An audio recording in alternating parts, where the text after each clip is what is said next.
তাহলে অবস্থানকারীর কারণে অবস্থানের দাম বাড়ে। 4টে বোতল নেছেন, এক বোতলের ভিতরে 1 লিটার পানি, সব মিলে দাম 20 টাকা। আর এক বোতলের মধ্যে 1 লিটার কেরোসিন তেল, সব মিলে 80 টাকা। আর এক বোতলের মধ্যে 1 কেজি ঘি, সব মিলে 1500 টাকা। বোতল বোতলের জায়গায় আছে, এই ব্যাস কম করতেছে কিসে? ওর ভিতরে যা ঢুকছে তাতে। ঠিক কি ঠিক না? আর এক বোতল কেজি সাইজটা নিয়ে পেশাব করে ভরি থুইছেন, পেশাব দিয়ে 1 বোতল পেশাব ভরছেন। এবার সে পেশাবে সে বোতলের 1 টাকা দাম ছিল, তাও শেষ করে দিতেছে। ঠিক না? সাধারণ দুনিয়া আছে যাদের মধ্যে, তাদের বোতলে পানি আছে, দাম তার 20 টাকা। যাদের বোতলের ভিতরে জেনারেল IABM ঢুকাইছেন, তাদের বোতলের মধ্যে কেরোসিন তেল, দাম তার 80 টাকা। যাদের বোতলের মধ্যে আল্লাহর কোরআন আছে, ওইটার দাম 1500 টাকা। আর যার বোতলের মধ্যে ইমানও নাই, ইসলামও নাই, কোরআন নাই, অন্য ধর্ম আছে, ওর বোতলের নাম হলো 4 নম্বর বোতল।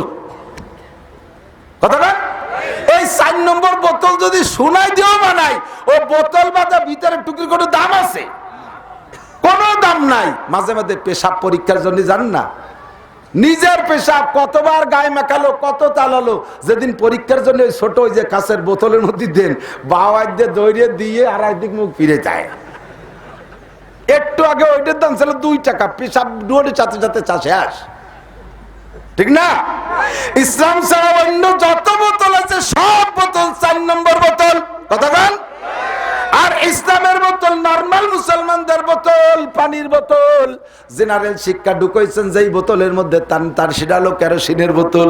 এর সাথে যদি আপনি কোরআন ঢুকান, তাহলে আপনার বোতল হবে ঘির বোতল। এই গ্রামে যত বড় অফিসার থাকুক, এলাকায় যত বড় যে থাকুক না কেন, গ্রামের নাম প্রসিদ্ধ করতে পারে নাই। আমি আজও পর্যন্ত জানি না যে এই জায়গাটা আড়পাড়া আছে, আজকে পর্যন্ত জানি না, ইনশাআল্লাহ। অথচ এই গ্রামের ভিতরে এই আড়পাড়ায় অফিসার থাকতে পারে, প্রফেসর থাকতে পারে, মাস্টার থাকতে পারে, ডাক্তার থাকতে পারে। সাদাকাল্লাহু মাওলানাল আযীম ওয়া সাদাকা রাসূলুহুন নাবিয়্যুল কারীম। সুবহানাকা লা ইলমা লানা ইল্লা মা 'আল্লামতানা ইন্নাকা আনতাল আলীমুল হাকীম। জাযাল্লাহু আন্না মুহাম্মাদাম মা হুয়া আহলুহু। সুবহানাল্লাহি ওয়া বিহামদিহি সুবহানাল্লাহিল আযীম। রব্বি ইশরাহ লি সাদরি ওয়া ইয়াসসির লি আমরি।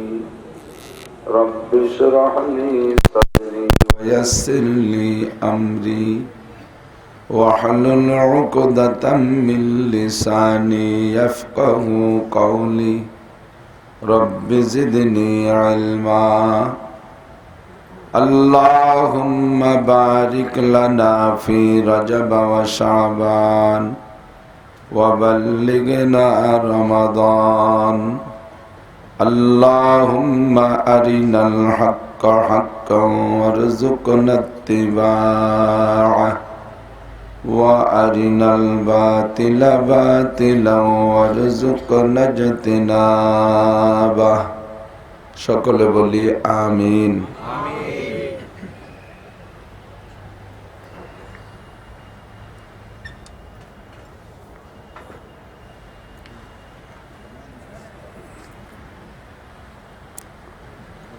আমরা একটু দুরূদ শরীফ পড়ি নেই। আল্লাহুম্মা সাল্লি আলা মুহাম্মাদিন ওয়া আলা আলি মুহাম্মাদ কামা সাল্লাইতা আলা ইব্রাহিম ওয়া আলা আলি ইব্রাহিম ইন্নাকা হামিদুম মাজিদ। আল্লাহুম্মা বারিক আলা মুহাম্মাদিন ওয়া আলা আলি মুহাম্মাদ كما باركت على إبراهيم وعلى آل إبراهيم إنك حميد مجيد। ঐতিহ্যবাহী আলপাড়া দারুল কোরআন মাদ্রাসা। অত্র মাদ্রাসার উদ্যোগে আয়োজিত প্রথম বার্ষিক তাফসিরুল কোরআন মাহফিল, অধ্যকার মাহফিলের সম্মানিত সভাপতি হযরতে উলামায়ে কেরাম, বিভিন্ন মসজিদ থেকে আগত আইম্মায়ে মাসাজিদ, নতুন প্রতিষ্ঠিত মাদ্রাসার আজিজাম তোলাবা, প্রাণপ্রিয় দেশবাসী, পর্দার আড়ালে বসে থাকা মা ও বোনেরা, আল্লাহ তাবারক ওয়া তাআলার শাহী দরবারে শুকর আদায় করি যে আল্লাহ পাক রব্বুল আলামিন মাহফিল করাও শোনার একটা সুন্নতি তরিকায় আজকে আমাদেরকে আসার বসার তৌফিক দান করেছেন। সকলে শুকর আদায় করি আলহামদুলিল্লাহ। আমাদের দেশে প্রথা বনে গেছে গভীর রাত পর্যন্ত মাহফিল হওয়া।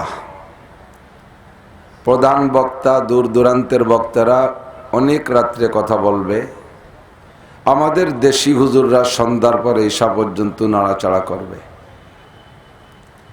মূলত এটা সুন্নত না। ওয়াজ করাও সুন্নাত, শোনাও সুন্নাত। এটা নবীওয়ালা আমল।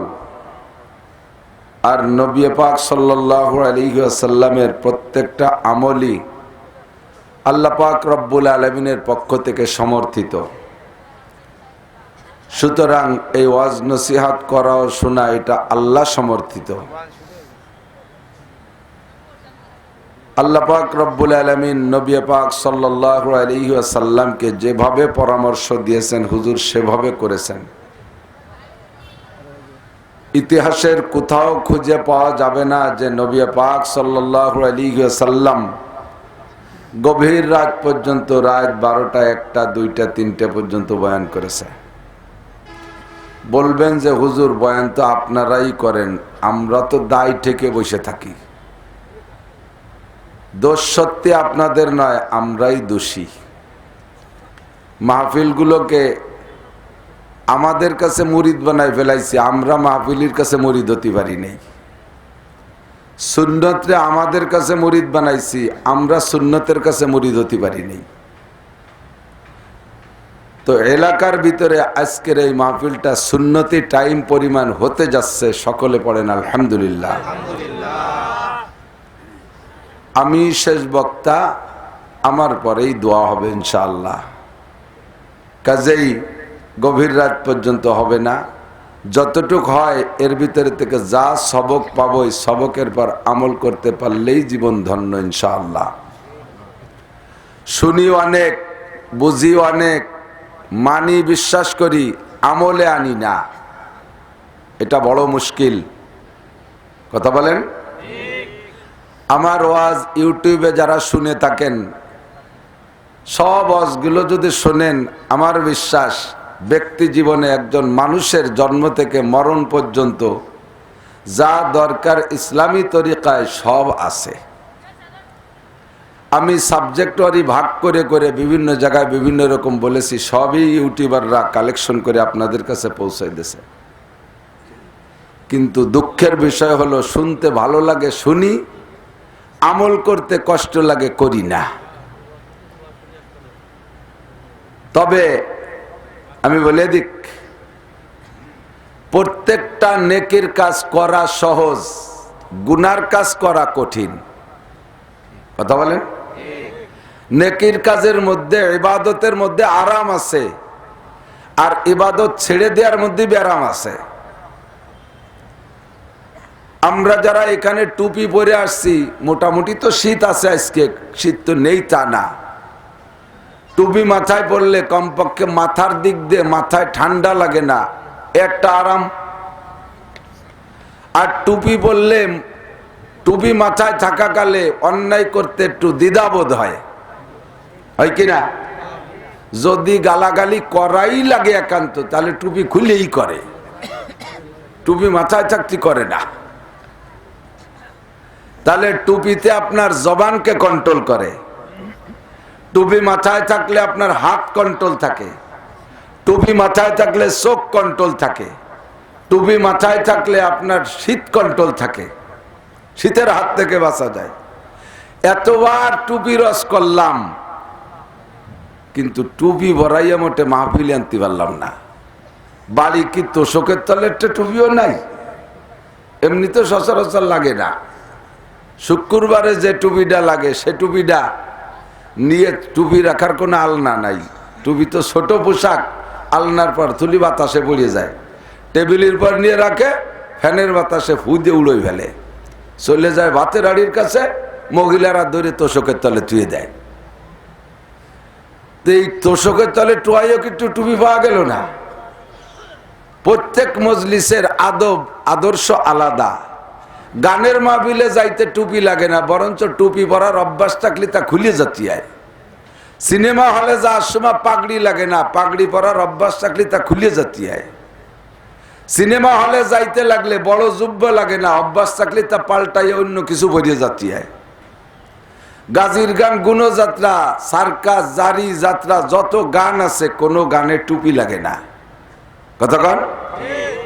কিন্তু আপনারা এখানে যারা আসছেন আপনাদের নাম হলো হিজবুল্লাহ। বলেন কি নাম? হিজবুল্লাহ মানে আল্লাহর সৈনিক। আর সৈনিক হলে সৈনিকদের একটা ইউনিফর্ম আছে। সৈনিকদের, সেনাবাহিনীর বা যত সৈনিক আছে প্রত্যেক সৈনিকের ডিপার্টমেন্টাল পোশাক আছে। পুলিশের এক পোশাক, আনসার ব্যাটালিয়নের আর এক পোশাক, বিডিআরের আর এক পোশাক, আর্মির আলাদা পোশাক, নৌবাহিনীর আলাদা পোশাক, বিমান বাহিনীর আলাদা পোশাক আছে না নাই? চাকরি চলাকালে সৈনিক থাকা অবস্থায় যদি ইউনিফর্ম কমপ্লিট করে না যায়, যার যার জাতীয় ডিপার্টমেন্টাল পোশাক না পরে যদি অন্য পোশাক পরে প্যারেডে যায়, তারে নবে বলবে যে তুই ইউনিফর্ম বুঝিস নে, তোর মাথা খারাপ হয়ে গেছে, তোরে পাবনা পাঠাতে হবে, মেন্টাল হাসপাতাল পাগলাগারদে পাঠাতে হবে।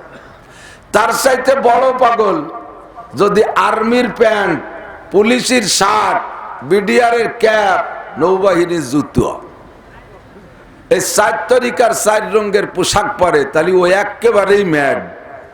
কতক্ষণ ওরে রাখবে? ও যত যুক্তি যে বুঝে যে স্যার আমি 4 তরিকার খিলাফতি পাইছি, আর্মির খিলাফতিও পাইছি, বিডিআর পুলিশেরও পাইছি, নৌবাহিনীরও পাইছি, কোনো যুক্তিতে কাম হবে না। ওরে পিঠ মুড়াই দিয়ে, গুগু মুড়াই দিয়ে বান দিয়া, গুগু মুড়া বোঝেন তো, পিঠ মুড়াই দিয়ে ডেনা পেশাই দিয়ে না বলে গুগু মুড়া কয়। ওরে পিঠ মুড়াই দিয়ে, গুগু মুড়াই দিয়ে বান দিয়ে পাবনায় পাঠাবে। তুই পাগল হয়ে গেছিস, তুই ইউনিফর্ম বুঝিস না, তুই সৈনিক হওয়ার যোগ্য না। কতক্ষণ? তামাশা না খালি দোস্ত, বুঝার বিষয়। আর্মি সেনাবাহিনী যদি তার ইউনিফর্ম ঠিক না রাখে, বিডিআর সৈনিক যদি তার ইউনিফর্ম ঠিক না রাখে, সে যদি এলোমেলো করে, তার সেনাবাহিনীর থেকে, সৈনিকের খাতা থেকে নাম কেটে দেয়। তোমার নাম হিজবুল্লাহ, তোমার নাম আল্লাহর সৈনিক, তোমারও একটা ইউনিফর্ম আছে। তুমি ওই ইউনিফর্ম কমপ্লিট না করলে তোমার নামটাও সৈনিক থেকে কাইটা যায়। নবী পাক বলেন মুসলমানরা পাগড়ি পরে, পরে না? জানেন না আপনারা? আমি জানাই দেই, ভারতের ভিতরে এক জাতি আছে, তারা শিখ। এই শিখরা শরীরের কোন লোমজম, পশম, চুল, দাড়ি কিচ্ছু কাটে না।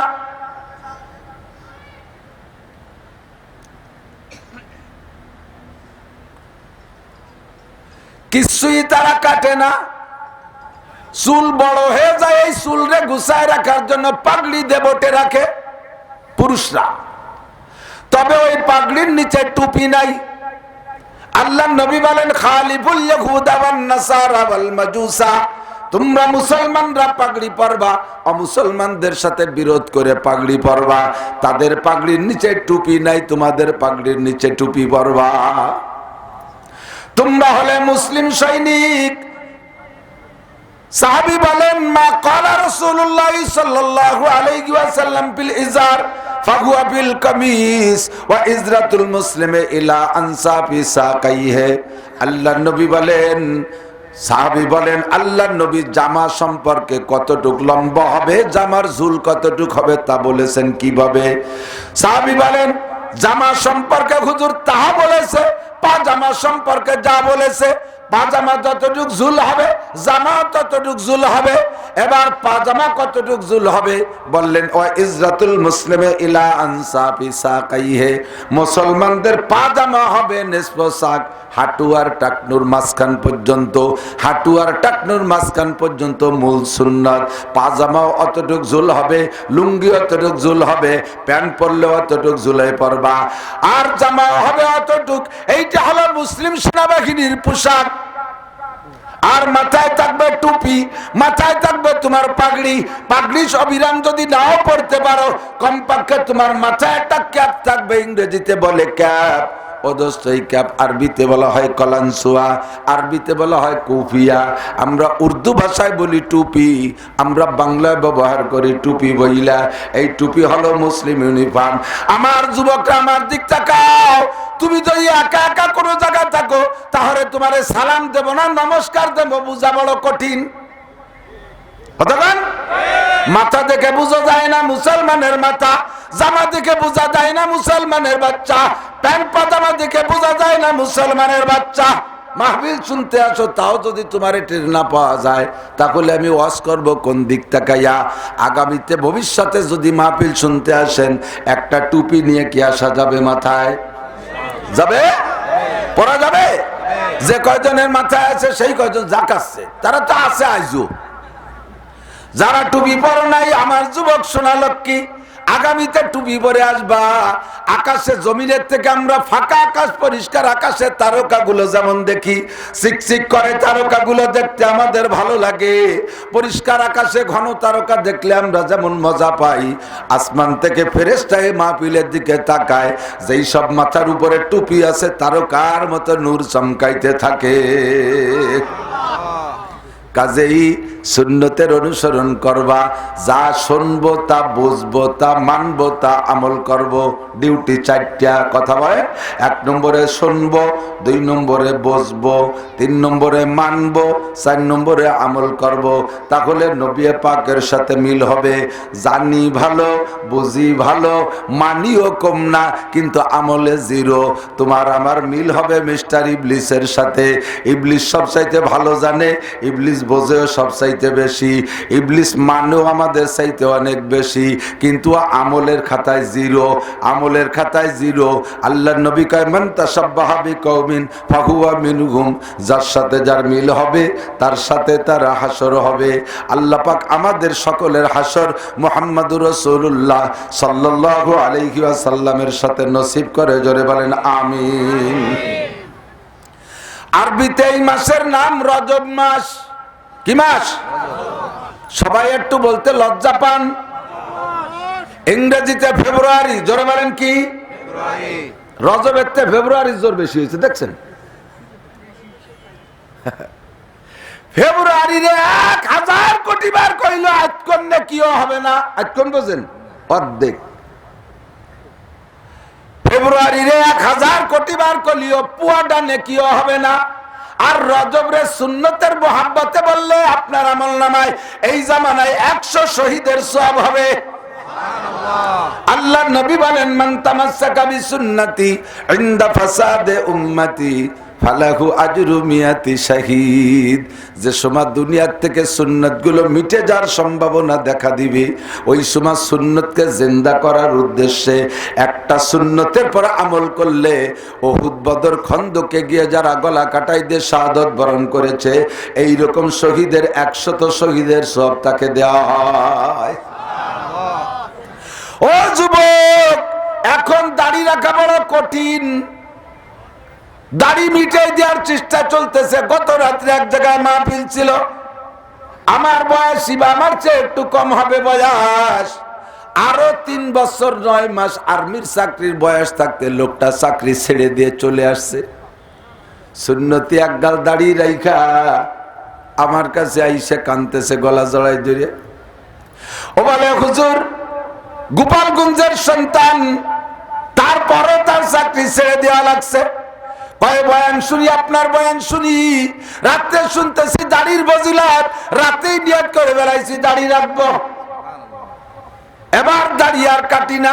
এমন করে কয়েকদিন হলে যখন দাড়ি একটু একটু মাথা গজাইছে, আমাদের ডিপার্টমেন্টের বড় অফিসার যিনি ছিলেন তার কাছে আমি আমার বেতনের সই করাইতে গেছি। উনি বললেন, দাড়ি কেটে না আসলে তোমার বেতনের খাতায় সই হবে না। তাৎক্ষণিকভাবে সিদ্ধান্ত নিছি, তোর বেতনের গুলি মারি, বেতন আর চাকরিরে লাথি মারি। আমি দাড়ি রাখার সিদ্ধান্ত করেছি, আমি দাড়ি রাখবোই রাখবো। তবে ওইবারের বেতন আনতে যাইয়া আমি দাড়ি কাটছি। জীবনে কতবার দাড়ি কাটছি, কোনোদিন কলিজায় আঘাত লাগে নাই। ওই দিন দাড়ি কাটতে গিয়ে মনে হয় যেন আমার গলায় খুর নিয়ে ফেলতেছি, মনে হয় আমার নবীর কলিজায় আমি খুর মারতেছি। কাটলাম আর দাড়ি কাটলাম আর তওবা করলাম, ও চাকরি তোরে আমি করব না, চাকরি আমি আর করব না, আমি আজকে থেকে চাকরি রিজাইন দিলাম। তার চেয়ে বড় অফিসারের কাছে চাকরি রিজাইন দিলাম। আমারে অনেক করে বুঝাইছে, শোনা মাত্র 3 বছর 9 মাস আর মাত্র 4.5 বছর, একটু অপেক্ষা কর, মোটা অঙ্কে অনেক কিছু পাবি, তুই একটু সবর কর। আমি বললাম, যদি 3 বছর 4 মাস আমার হায়াতের গ্যারান্টি আপনি দিতে পারেন যে 3 বছর 4 মাস 9 মাস আমি বাঁচবো, তারপরেও বাঁচবো, তাহলে 3 বছর 9 মাস চাকরি করে আমি দাঁড়িয়ে রাখবো, তবে আমার হায়াতের গ্যারান্টি আপনি দেন। কেমন আটকাইছে বড় অফিসার, যত বড় অফিসার হোক না কেন, জিনা যার কাছ থেকে উনি রিজাইন নিলেন সেও আমার অনেক বড় পরিচিত। আজ থেকে কয়েক বছর আগে সেই অফিসার যখন আর একটু জুনিয়র ছিলেন, 313 জন সৈনিক নিয়া 17ই রমজান ঢাকা ক্যান্টনমেন্ট থেকে উনি মিশনে রওনা দিবে। সেই জন্য আমাকে ডেকে এনেছে, একটু হুজুর একটু এদেরকে ফাজাইল বলে একটু দোয়া করে দেন। রমজান মাসে 17ই রমজান মিল হয়ে গেল, সংখ্যা ছিল 313, সংখ্যা হলো বদরি সংখ্যা। বদরের যুদ্ধ ঘটেছে 17ই রমজান, উন্ডা রওনা দিয়েছে 17ই রমজান, সবকিছু মিলে গেছে, ফাজাইল বলে আসলাম। উনি একজন আল্লাহওয়ালা দিনদার নামাজি অফিসার। উনি কয়, ঠিক আছে যার যেহেতু সরকারি বিধান দাড়ি না রাখা। কত বড় কমাল বলছে আমাদের মুসলমান হয়ে, মুসলিম কান্ট্রিতে হয়ে দাড়ি রাখলে চাকরি থাকে না, দাড়ি রাখলে বেতন পাই না, দাড়ি অবস্থায় চাকরি হয় না, দাড়ি রাখতে আবেদন করা লাগে, দাড়ি রাখতে 10টা দরখাস্ত করা লাগে, আর মোষ রাখতে কোনো দরখাস্ত লাগে না, বরঞ্চ মোষ রাখলে ভাতা পাওয়া যায়। কর্নেল উসমানীর কথা শুনেছি, তার মোষে যে ভাতা পাত, সেই ভাতার টাকা দিয়ে মাঝারি ধরনের 3টে ফ্যামিলি চলতে পারে। কেসা মোষের মোষ, ওর মোষ কি শোনাই দেবে না, নাকি আল্লাহ জানে। তালের রসের মতো মোটা মোটা মোষ, 2.5 ইঞ্চি চওড়া মোষ, এই মোষে ভাতা পায় আর দাড়ি রাখলে দরখাস্ত করা লাগে। এই সময় দাড়ি রাখা বড় কঠিন, কথা কন ঠিক কি ঠিক না? ভদ্রলোক চাকরিটা ছেড়ে দিয়ে এসে দাড়ি রাখছে। আমি বললাম, কেমন আছেন? কয়, হুজুর চাকরি থাকা অবস্থার চাইতে না থাকায় ভালো আছি। কন্যা আলহামদুলিল্লাহ, আল্লাহু আকবার, মান কানা লিল্লাহ কানা আল্লাহু লাহু। ছোট্ট একটা ওয়াকিয়া বলে যায়, ওয়াজের মধ্যে হয়তো কোনোদিন বলছি, ইউটিউবে পাইতেও পারেন। আমাদের যশোর ক্যান্টনমেন্ট প্রধান ব্রিগেডিয়ার জেনারেল প্রেসিডেন্ট ইরশাদ যখন প্রেসিডেন্ট ছিলেন, উনি ঢাকা থেকে যশোর ক্যান্টনমেন্ট দেখতে আসবেন। এই দেখতে আসার জন্য আগে থেকে ইনফরমেশন দিছে। এবার ক্যান্টনমেন্ট একেবারে সুন্দর চকচকে ঝকঝকে করে ফেলাইছে। প্রেসিডেন্ট ইরশাদ সাহেব যখন হেলিকপ্টারে নামবেন, খবর তো হতেই তালে আছে। সেনাবাহিনী সবগুলোকে ফলিং দিয়ে লাইন দিয়া বিভিন্ন প্রকার কুচকাওয়াজ করতেছে। ইতিমধ্যে প্রেসিডেন্ট ইরশাদ সাহেব আসছে। আসার পরে ওই যিনি ক্যান্টনমেন্ট প্রধান ছিলেন, উনি আবার এর কয়েকদিন আগে হযরত মাওলানা আলী হোসেন সাহেব হুজুর রহমাতুল্লাহ আলাইহির ওয়াজ শুইনা দাড়ি রেখে ফেলাইছে। দাড়ি বেশ 1.5 ইঞ্চি লম্বা হয়ে গেছে। ইতিমধ্যে প্রেসিডেন্ট সাহেব আসছে। এবার ক্যান্টনমেন্ট প্রধান অফিসার যিনি, উনি সামনে সামনে হাঁটতেছে। সবার সামনে তো উনি থাকবেন, প্রেসিডেন্টকে অভ্যর্থনা জানাবে, রিসিভ করবে উনি। উনি যখন সামনে সামনে গেছে, ভিতরে প্যালপিটেশন শুরু হয়ে গেছে। এত বড় অফিসার দাঁড়িয়ে রাখতে হলে তো সেনা প্রধান অথবা কি বলা হয় প্রেসিডেন্টের কাছ থেকে অনুমতি নিতে হবে। বিনা অনুমতিতে দাঁড়িয়ে রেখে বেলাইছি, আর এত তাড়াতাড়ি প্রেসিডেন্টের কাছে ধরা পড়ে যাব। আজকে মনে হয় চাকরি যাবে বুড়ো কালে। কপালে কি আছে আল্লাহ জানে। কাঁপতে কাঁপতে প্রেসিডেন্টের সাথে যখন হ্যান্ডশেক করছে, মুসাফা করছে, ও দোস্ত মানুষের স্বভাব হলো একটা মানুষের সারাগার সব জায়গা ভালো আছে, ভালো জায়গার দিকে নজর যায় না। শরীরের অঙ্গ প্রত্যঙ্গ যেটা বিকলঙ্গ সেইটার দিকে নজর যায়। শরীরের সব জায়গা ভালো, গাইকু তো কোনো জায়গা লাগে না, আঙ্গুলে কোনোদিন আঘাত লাগে না। কোনো একটা আঙ্গুলি যদি একটু আঘাত যদি কোনো ক্ষত বিক্ষত যায়, দেখেন জিকারে জিকারে ইট ফাইটকে জানে জানে খালি গাই লাগে। আমার শরীরে কত অঙ্গ আছে আলহামদুলিল্লাহ সবগুলো ভালো, কোন দিক মানুষের নজর যায় না। টোটালি গাড়ি একটু সাদা হয়ে গেছে, সবার নজর এই দিক। এটাই সিস্টেম। উনি যখন প্রথম প্রেসিডেন্টকে রিসিভ করার জন্য আসছে, হাতের দিকে তাকায় না, কপালের দিকে তাকায় না, গায়ের দিকে তাকায় না। সর্বপ্রথম আমি ডাকতেছি, আমি আপনারা বসেন, আমি বসাচ্ছি, আমি ক্লোজ করবো, আপনি দিন ভরে রাতভর চিল্লেলি আসবে না। আমি জানিয়ে দায়িত্ব আমাদের। কথা শেষ করিয়ে দিকে আসেন। সামনের দিকে যে যতটুকু আগাবেন সে ততটুকু জান্নাতের দিকে আগাইলেন। তাহলে কি মনে সন্দেহ করতেছেন যে এসছে যা জান্নাত আর উনাকে দিকে আগাইলে জান্নাতের দিকে আগানো হবে? হতে পারে রব্বুল আলামিন আপনার এই আগানোর বদৌলতে জান্নাতের দিকে আপনার পথ খাটো করে দেবে। আল্লাহ পাক বলেন ওয়াইজা কিল লাকুম তাফাসসাহু বিল মাজালিস ফাফসাহু ইয়াফসাহিল্লাহু লাকুম। যখন তোমাদের বলা হবে সামনের দিকে আগায় বসে জায়গা দাও, তখন তাড়াতাড়ি জায়গা দাও, তাড়াতাড়ি জায়গা ছেড়ে দিয়ে আগায় বসো। লাভ হবে কি? আল্লাহ কায়াফসাহিল্লাহু লাকুম, আমি আল্লাহ তোমারে জান্নাতের মধ্যে জায়গা দিয়ে দেব। একটু ঘন ঘন করে বসবেন, লোক আসতেছে চতুর্দিক দিয়ে, প্যান্ডেলে ধরবে না ইনশাআল্লাহ। বলেন ইনশাআল্লাহ। লক্ষ্য করতেছেন কথা? সুন্নাতের ফজিলত আর বরকত জেনে নেন। এবার ওই অফিসার যখন প্রেসিডেন্ট ইরশাদ সাহেবকে ইস্তেকবাল করেছেন, অভ্যর্থনা জানাইতে গেছেন, রিসিভ করতে গেছেন, হাতে হ্যান্ডশেক দিয়ে সেলুট দিয়ে হ্যান্ডশেক মুসাফা করতে যখন হাত লাগাইছে, তখন প্রেসিডেন্ট ইরশাদ সাহেব ওনার অন্য কোনো দিক না তাকাইয়া দাড়ির দিক তাকায় মুস্কি হেসে দিয়ে বলে, কি হুজুর দাড়ি রাখছেন কবে? যদি কয় হুজুর দাড়ি রাখছেন কবে, তাহলে দাড়ির দিক ওনার নজর গেছে, এটা তো বোঝা গেছে। এই বুঝি আমার কপাল পড়ে। আমি তখন বললাম স্যার 3 মাস হলো। এখন কয় একটু বললেন না তো, তাতে অভিযোগ। কথা না, একটু তো বললেন না, এর দ্বারা বোঝা যায় যে আমার কপাল পড়ার সময় কাঁচায় আসতেছে, আস্তে আস্তে গুছায় আনতেছে। একটু তো বললেন না। এবার উনি বললেন স্যার সত্যই বলা উচিত ছিল, আবেদন করা দরকার ছিল, কিন্তু নবী পাকের সুন্নতের মহব্বতে আর আমি কাল বিলম্ব করতে পারি নাই। যেদিন দাড়ির ফজিলত শুনছি সেই দিন থেকে নিয়ত করে ফেলাইছি স্যার, রেখে ফেলাইছি, এখন মেহরবানি করে অনুমতি দিতে মর্জি হয়। প্রেসিডেন্ট ইরশাদ সাহেব বললেন আপনার চাকরি আছে কয়দিন? তাহলে বোঝা যায় যে আইজি বাদ দেবে। চাকরি আছে কতদিন? কয় স্যার আজ হিসেবে আর 1 বছর আছে চাকরি। প্রেসিডেন্ট ইরশাদ বলেন আরো 2 বছর চাকরির মেয়াদ বাড়াই দেয়া গেল। ও দোস্ত, সুন্নতে মর্যাদা বাড়ায় না কমায়? সুন্নতে মর্যাদা বাড়ায় না কমায়? সুন্নতে রুজি বাড়ায় না কমায়? সুন্নতে ইজ্জত বাড়ায় না কমায়? বাড়ায় আর বাড়ায়। সুন্নতের বদৌলতে মর্যাদা বাড়ে। দাড়ি এমনই একটা সুন্নত, এর কারণে মানুষের দাড়ি হলো ইমানের ঢাল, দাড়ি হলো চোখের ঢাল, দাড়ি জবানের ঢাল। দাড়ি রাখার আগে যেদিক তাকানো গেছে, দাড়ি রাখার পরে তা দেখা যায় না। দাড়িটা রাখার আগে যা মুখ দিয়ে বলা গেছে, দাড়ি রাখার পরে আর তা বলা যায় না। কথা বলেন ঠিক কি না? দাড়ি রাখার আগে 2 হাত দিয়ে যা করা গেছে, দাড়ি রাখার পরে তা করা যায় না। দাড়ি রাখার আগে, দাড়ি রাখার পরে, দাড়ি রাখার আগে পা যেদিক যাইতে পারছে সেদিক গেছে, দাড়ি রাখার পরে আর সব দিক যাওয়া যায় না।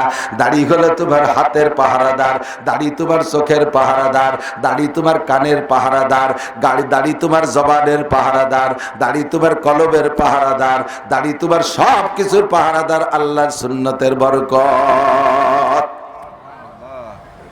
ঠিক না? এই মুহূর্তে দাড়ি রাখা বড় কঠিন, প্রত্যেকটা সুন্নত বড় কঠিন। ছেলে কলেজে পড়ে, যদি টুপি পরে কলেজে যায় আসে, আব্বাও তারা ক্রিটিসাইজ করে, এ হুজুরের বেটা হুজুর, কয় না কয় না? তুমি আব্বা হওয়ার যোগ্য না, ডোন্ট মাইন্ড। তুমি আব্বা হওয়ার যোগ্য না যে আব্বা সুন্নতের আমল করনে ওলা ছেলেকে ঠাট্টা করে, উপহাস করে। ছোট ভাইতে দাঁড়িয়ে রাখলে বড় ভাইতে তারে হুজুর কয়ে ডাকে, হুজুর কয়ে ডাকে, ডাক ঠাট্টার চলে হলি তোর কপাল পড়বে। হুজুর হয়ে হুজুর বলে ডাকটা যদি মোহাব্বতের সাথে দাও তাহলে কপাল জোড়বে, পড়বে না। হুজুর শব্দ কিন্তু দুই ভাবেই ব্যবহার করা যায়। একই শব্দ, একই ভাষা, সুরের পার্থক্যে, মাইন্ডের পার্থক্যে তর্জমা পাল্টে যায়। কথা কান, ও হুজুর কি ব্যাপার, ভ্যাকসি মারছো, এ জায়গা তুমি ঠাট্টার চলে হুজুর বলছো। আর আমি আসছি, হুজুর কেমন আছেন, হুজুর, হুজুর কেমন আছেন, এ হুজুরে হুজুর, ও হুজুরে হুজুর। একই আলহামদুলিল্লাহ দুই জায়গা দুই রকম ভাব হয়ে যায়। 10 প্রকার দিয়ে খাইছেন, 10 প্রকার দামি দামি তরকারি, সব এই আপনাদের এই নদীর মাছ, তারপরে দেশি গোস, এরপরে রসমালাই, রাজভোগ, মালভোগ সব আছে, পিটিয়াটা আছে ইত্যাদি খাইয়া পাইপ পাইপ কোক মুখ খাইয়ে দিয়ে ডেক ছাড়তেছেন, আলহামদুলিল্লাহ, আল্লাহ এরম যেন সারা বছর চলে। সে কি খুশির আলহামদুলিল্লাহ, কেমন আলহামদুলিল্লাহর সাথে রস পড়ে। আবার খাইতে মনে চাচ্ছে অনেক কিছু, চাই পাইছেন 4টে ডাইল ভাত, খাইয়ে দিয়ে আলহামদুলিল্লাহ, আল্লাহ যা খাইছে ভালোই খাইছে, না খালি খেতাম। এবারও আলহামদুলিল্লাহ, ওবারও আলহামদুলিল্লাহ, দুই আলহামদুলিল্লাহ সুরই পার্থক্য। হুজুর শব্দের ভিতরে পার্থক্য আছে, সুরের মধ্যে। ক্রিটিসাইজ করে, ঠাট্টা করে হুজুর বলবা, ঈমান নষ্ট হবে। আর মুহাব্বতের সাথে হুজুর বলবা, আল্লাহ আমি তো হুজুর বানাইতে চাই নাই, আমার ঘরে একটা হুজুর দেছো, হুজুর সন্তান, বাবা তুমি হুজুর, তোমারে দেখলে আবার হুজুরের মতো মনে হয়। তুমি টুপি পরে কলেজে যাবা, তুমি পাঞ্জাবি পরে কলেজে যাবা। গোপালগঞ্জের ফরিদপুরের ভিতরে যত দামি কাপড় আছে, সবচাইতে দামি কাপড় দিয়ে তোমার পাঞ্জাবি বানাই দেবো। আব্বা তুমি কলেজে পড়েও হুজুর, এ হুজুর মোহাব্বতের হুজুর, আর ঠাট্টার চলে হুজুর বললে ঈমান নষ্ট হয়ে যাবে। আল্লাহ নবীর সুন্নতের পর আমল না করলে ফাসেক হয়ে যায়, আমল না করলে ফাসেক হয়ে যায়। আর এই সুন্নতকে ক্রিটিসাইজ করলে, সুন্নতকে ঠাট্টা করলে, সুন্নতকে অস্বীকার করলে কাফের হইয়া যায়। কথা কি বুঝছেন? বোঝেন নাই? ফাসেক হয়, ফাসেক মানে সুন্নতে তরক করলে, সুন্নত নামাজ না পড়লে ফাসেক হয়, দাড়ি কাটলে ফাসেক হয়, জাকড়া চুল রাখলে ফাসেক হয়, সুন্নতি পোশাক না পড়লে ফাসেক হয়। আরবি ভাষায় বলে ফাসেক। ফাসেক মানে বড় অপরাধী, কবিরা গুনাহকারী। এতে বেঈমান হয় না, কাফের হয় না। এবার দাড়ি, টুপি আর পাগড়ি আর সুন্নতি পোশাকরা যদি অস্বীকার করে, কেবল সেগুলো সুন্নাত বলার সাথে সাথে তুমি 1000 বার লা ইলাহা ইল্লাল্লাহ মুহাম্মাদুর রাসূলুল্লাহ পড়লেও তোমার ঈমান ধরে রাখতে পারবে না, সাথে সাথে তুমি কাফের হয়ে যাবা।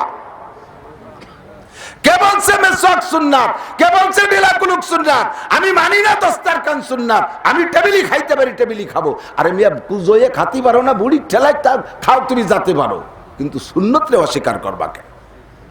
আবার যাবা খাতি খাতি পেট এত বড় হয়েছে, যান কুজোয়ে খাতি পারো না, থালস হয়ে দাও না, নিচে তুলি, পেটের তলে পড়ে যায় ফেলেন, সিজদা দিতে গেলে কপালের আগে পেট মিশে যায়। তুমি যেভাবে পারে খাও, তবে তুমি সুন্নতকে অস্বীকার করলে ঈমান নষ্ট হয়ে যায়। সুন্নতের আমল করনেওয়ালাদেরকে ঠাট্টা করলে ঈমান নষ্ট হয়ে যায়, কাফের হয়ে যায়। সুন্নতকে অস্বীকার করলে নবীকে অস্বীকার, সুন্নতকে ঠাট্টা করলে নবীকে ঠাট্টা। কথা বলে কখনো ঠাট্টা করবে না। আমল করতে পারলে করবেন, না পারলে পারনেওয়ালাকে ঠাট্টা করবেন না, হুজুর বলে ব্যঙ্গ করবেন না। এই জামানায় দাড়ি রাখা বড় কঠিন। স্বামীতে দাড়ি রাখলে বউতে তারে চাচা কয়। তোমার আর বল কাকার মতো দেয়া যাচ্ছে। স্বামীরে চেদ্রাই আইসে কয় কি তোমার আর বল কাকার মতো দেয়া যায়। বলার সাথে সাথে ওই মহিলা কাফের হয়ে গেছে। এই স্বামীর সাথে তার আর ঘর সংসার করা জায়েজ নাই। ঘর সংসার করতে হলে তার বিবাহ নবায়ন করা লাগবে, বিবাহ নবায়ন করা লাগবে। আবার তওবা করে কলেমা পড়া দুইজন সাক্ষীর সামনে আবার হুজুর ডেকে তারে বিয়ে পড়াইতে হবে, নইলে ওই স্বামীর সাথে তার রাত কাটানো জায়েজ নাই। তার সাথে মিলন হলে জেনা হবে। ওই স্বামীর সাথে মিলন করে সন্তান গর্ভধারণ করলে তা হবে জারজ সন্তান।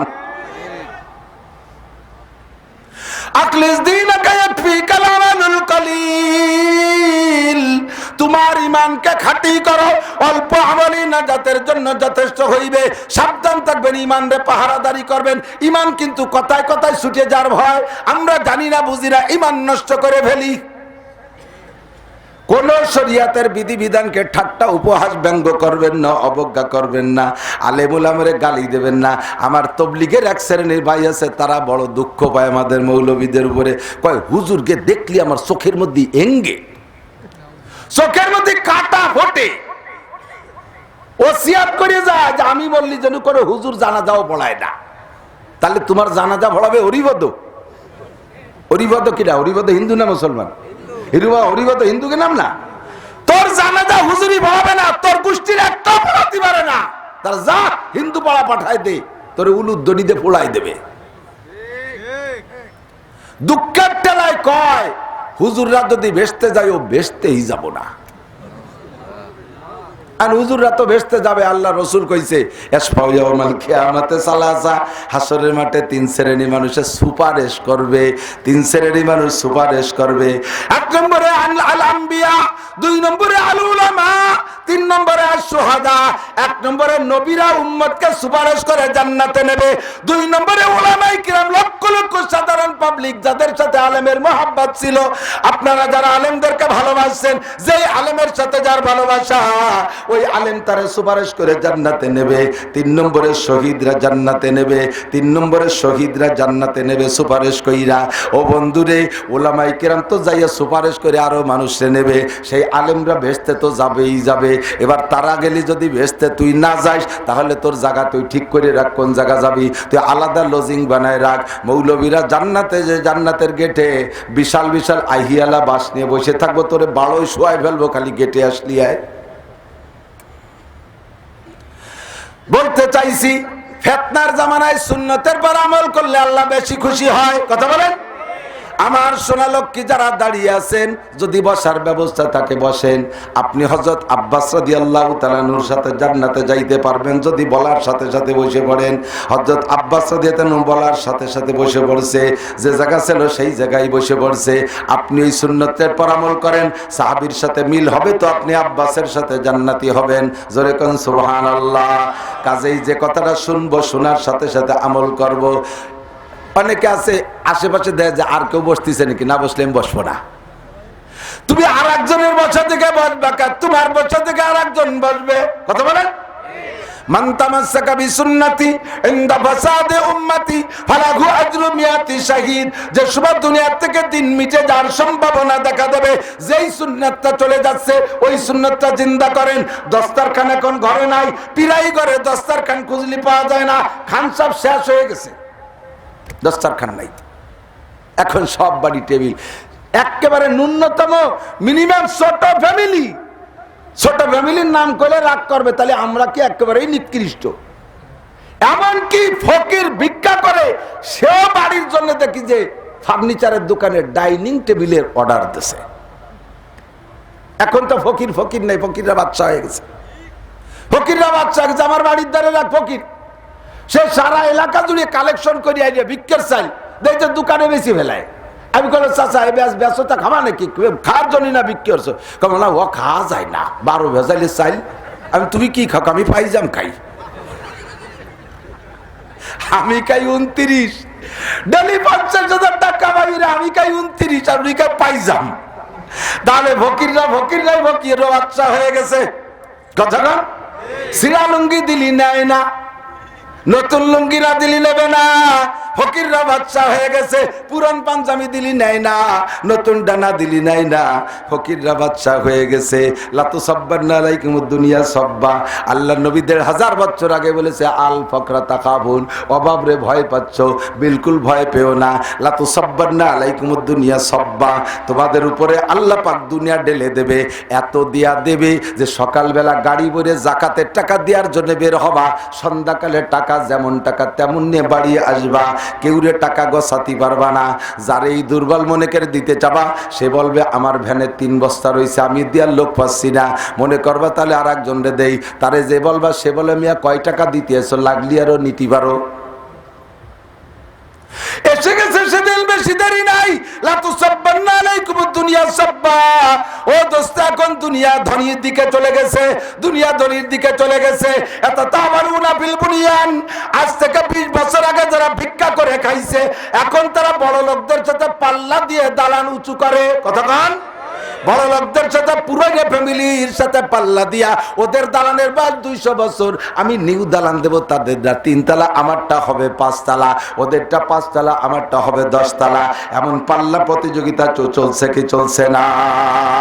যে সময় দুনিয়া থেকে সুন্নত মিটে যাওয়ার সম্ভাবনা দেবে, ও দেখা দেবে ওই সময় সুন্নতের পর আমল করলে সুন্নতটা জিন্দা হয়।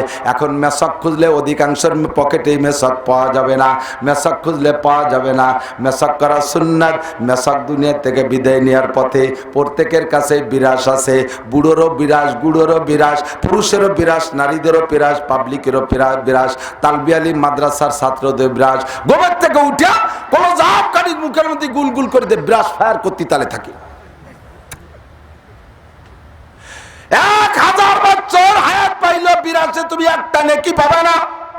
ও দোস্ত, একটা বার তুমি মেসাকে ওযু বানানোর আগে ওযুর সময় যদি তুমি মেসাক দিয়ে মুখে একটা ডলা দাও, তাহলে তোমার ওই দিনের ওই ওয়াক্তের নামাজের মর্যাদা যা ছিল তার চাইতে 70 গুণ বাড়িয়া যায়।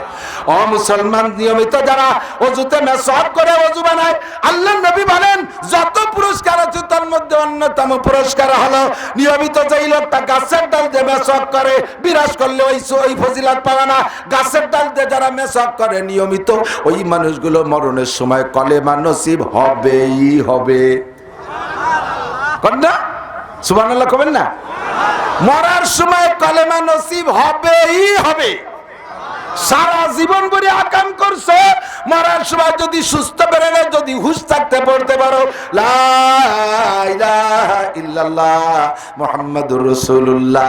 আমার নবী বলেন মান কানা আখিরু কালামিহি লা ইলাহা ইল্লাল্লাহ ফাদাখালাল জান্নাহ। যেই ব্যক্তির জীবনের শেষ কলেমা হবে লা ইলাহা ইল্লাল্লাহ, ও লোকটা যেন জান্নাতে চলিয়াই গেল, জান্নাতে সে চলিয়াই গেল। কন্যা সুবহানাল্লাহ। তাহলে শেষ কলেমা হইতে হবে লা ইলাহা ইল্লাল্লাহ।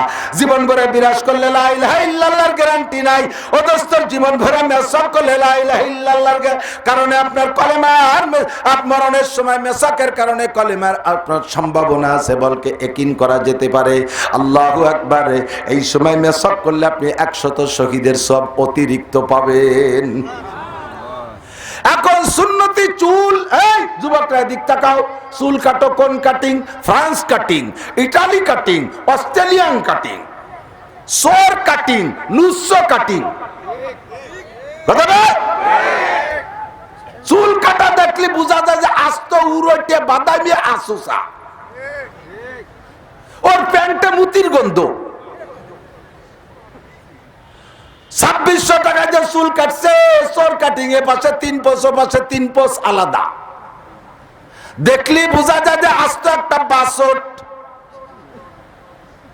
চুলের ভিতরে ভদ্রতা সভ্যতা টপকায়। কথা গান পড়, কলেজে পড়, বিশ্ববিদ্যালয়ে পড়, কর খেলাধুলা কর, যা খুশি কর, বৈধ পন্থায় কর, তবে চুলের ভিতরে তোর ওই ভাবের মধ্যে কিছু নাই।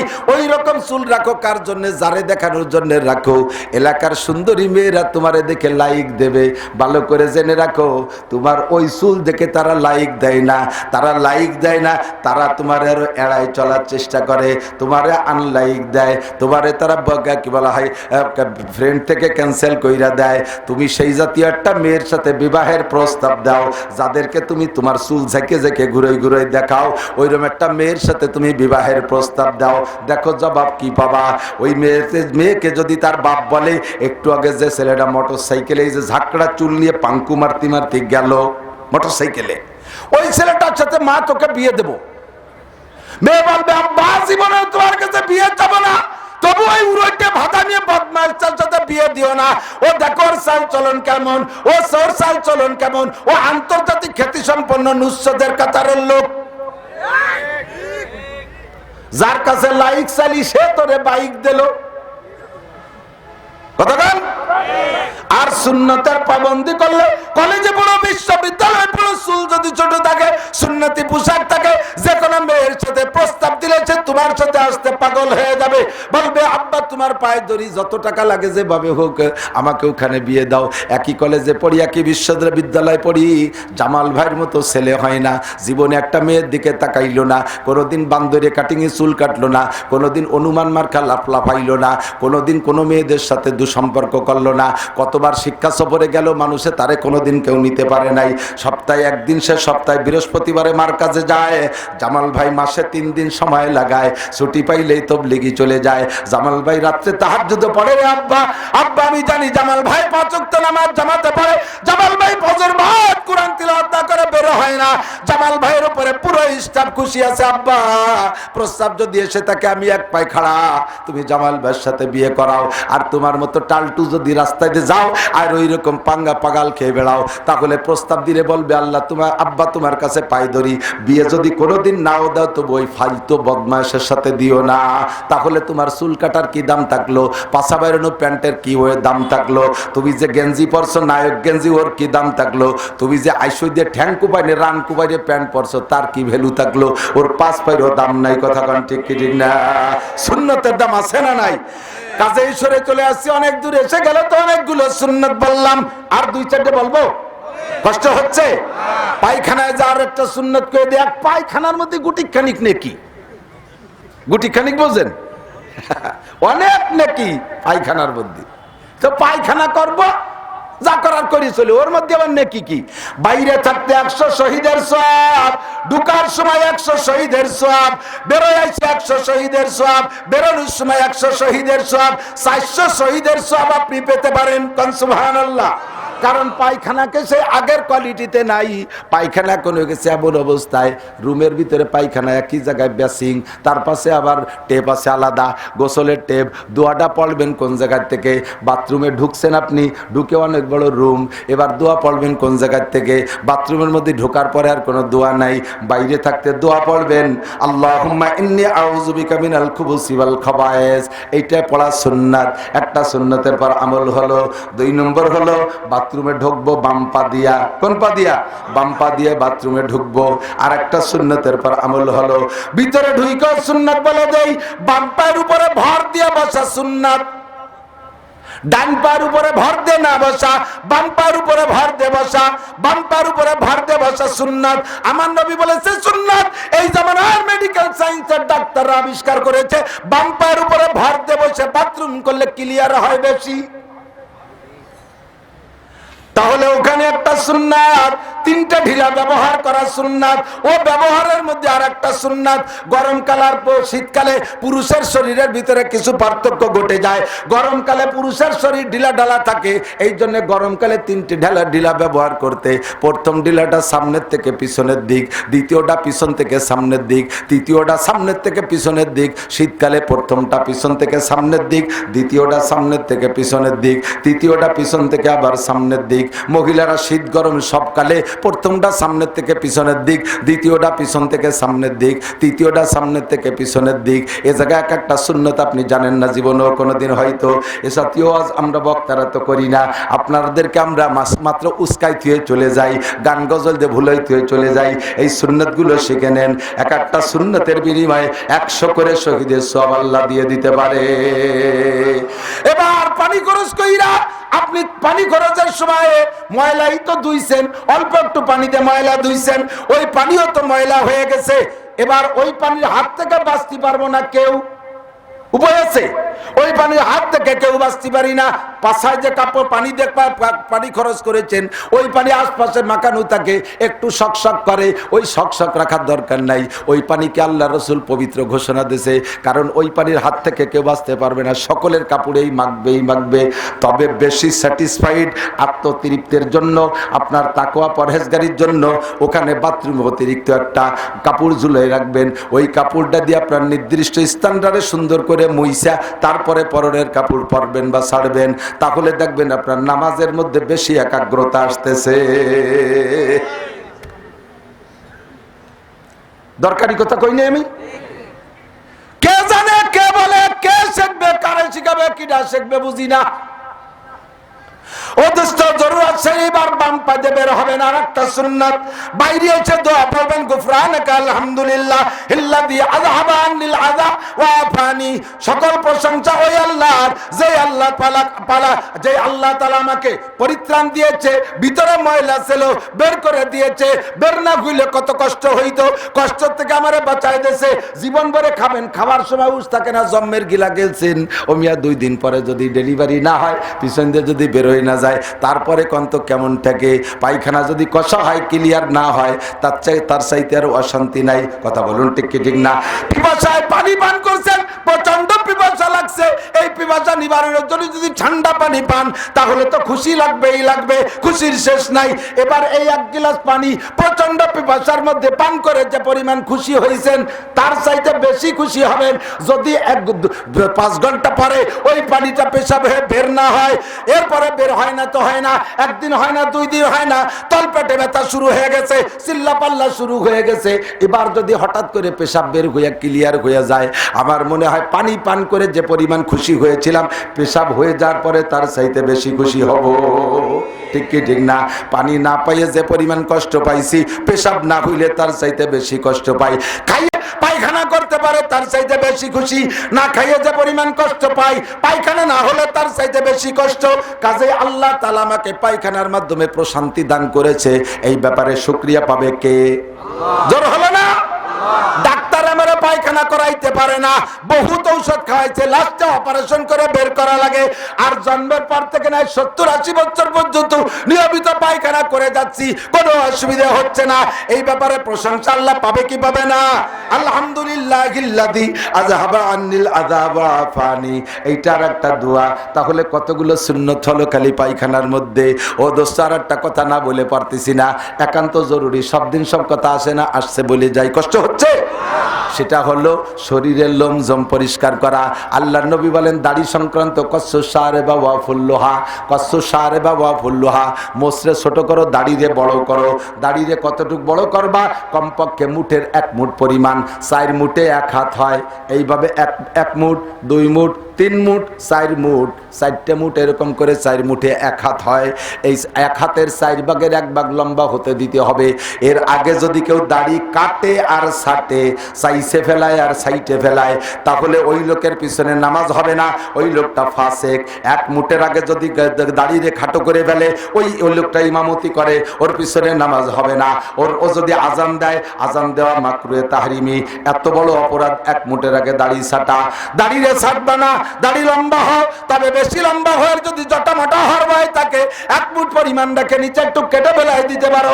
হযরত আব্দুল্লাহ ইবনে ওমর বলেন, মুত্তাবে সুন্নাত আব্দুল্লাহ ইবনে ওমর রাদিয়াল্লাহু তাআলা আনহুমা, উনি বলেন, আমি নবী পাককে হজে যাওয়ার সময় এমন করে হুজুর নিজের মুঠ দাড়ি ধরছেন, আর নিচের এই টুকরা আমি কেটে দিছি। হুজুর আমাকে কাটতে বলছেন, 1 টুকরা আমি কেটে দিছি। হুজুরের চুলের সুন্নাতে এই পরিমাণ আমাকে মাপ দেখাইছে, আমি সেই পরিমাণ খাটো করে কেটে দিয়েছি।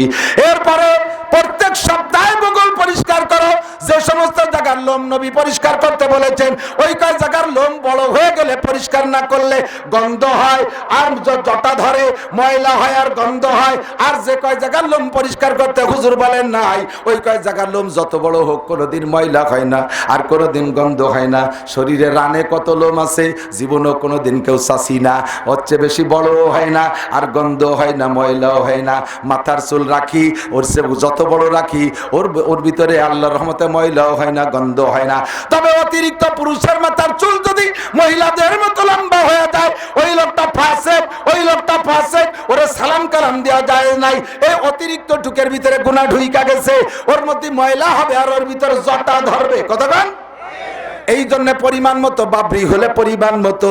এরপরে নবী বলেন তোমরা বগল পরিষ্কার করো, তারপরে নাভির নিচের লোম পরিষ্কার করবা, পারলে সপ্তাহে, না পারলে 2 সপ্তাহে, না পারলে 3 সপ্তাহে, না পারলে 4 সপ্তাহে, সর্বোচ্চ 40 দিনের ভিতরে যদি পরিষ্কার না করো তাহলে সেখানে যে ময়লা হবে ওর ভিতরে অজু গোসলের পানি ক্লিয়ার ভাবে নাও পৌঁছতে পারে।